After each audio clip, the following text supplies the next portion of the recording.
Let's be very honest, आपण सगळेच investment करण्यासाठी खूप एक्सायटेड असतो.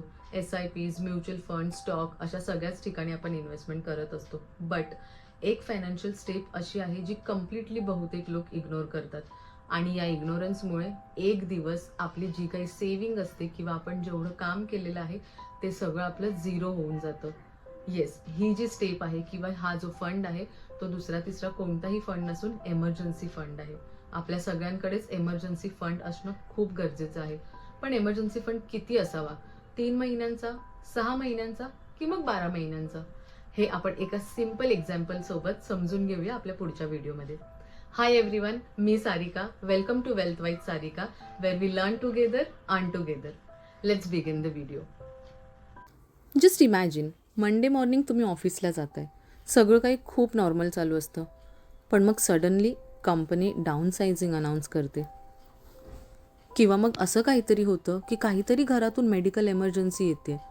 ह्या ज्या सिच्युएशन्स असतात या कधीच सांगून येत नाहीत आणि एक्झॅक्टली त्याचसाठी एमर्जन्सी फंड बिल्ड करायचा असतो.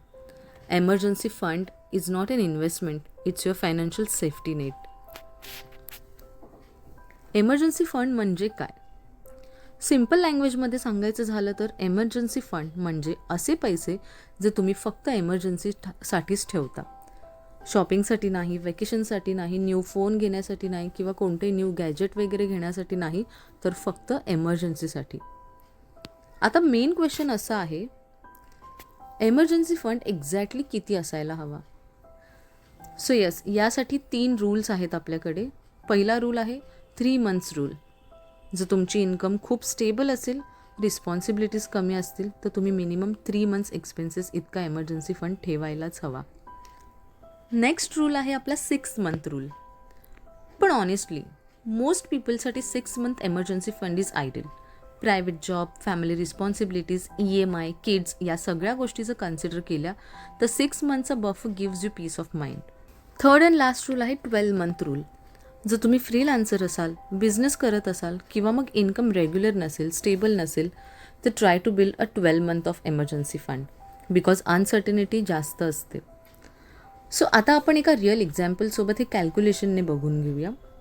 समजा तुमचं मंथली एक्सपेन्स आहे 30,000 रुपीज. तर 3 मंथचा एमर्जन्सी फंड असेल 90,000, 6 मंथचा एमर्जन्सी फंड होईल 1,80,000 अँड 12 मंथचा एमर्जन्सी फंड होईल 3,60,000.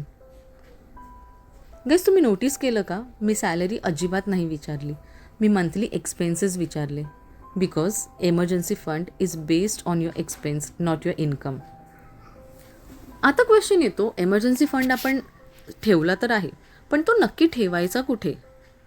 हा जो क्वेश्चन आहे हा खूप जास्त इम्पॉर्टंट क्वेश्चन आहे. बिकॉज एमर्जन्सीचे जे आपण पैसे ठेवलेत ते आपल्याला पटकन कधी एमर्जन्सी आली की खूप इझिली आपल्याला काढायला यायला हवेत, राईट? सो हे तुम्ही तुमच्या सेव्हिंग अकाउंटमध्ये ठेवू शकता, स्वीप FDमध्ये ठेवू शकता की मग लिक्विड म्युच्युअल फंड्समध्ये ठेवू शकता, जिथे एमर्जन्सीमध्ये पैसे इमिजिएटली अवेलेबल होतील. आणि याचसोबत पैसे कुठे ठेवू नये हे सुद्धा माहिती असणं खूप गरजेचं आहे, right?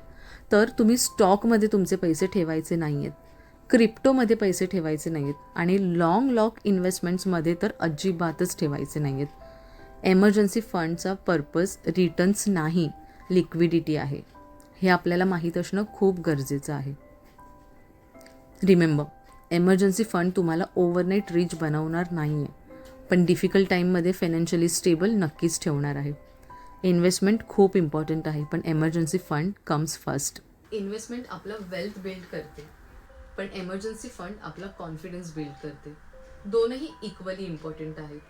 Remember guys, emergency fund is not an expense, it's your family's financial peace of mind. So start saving and save it wisely. जर हा व्हिडिओ तुम्हाला युजफुल वाटला असेल तर लाईक करा, तुमच्या फ्रेंड्स अँड फॅमिलीसोबत शेअर करा. वेल्थ वाईज सारिकाला सबस्क्राईब करायला विसरू नका. Because here we learn together, we earn together. Thank you so much for watching this video.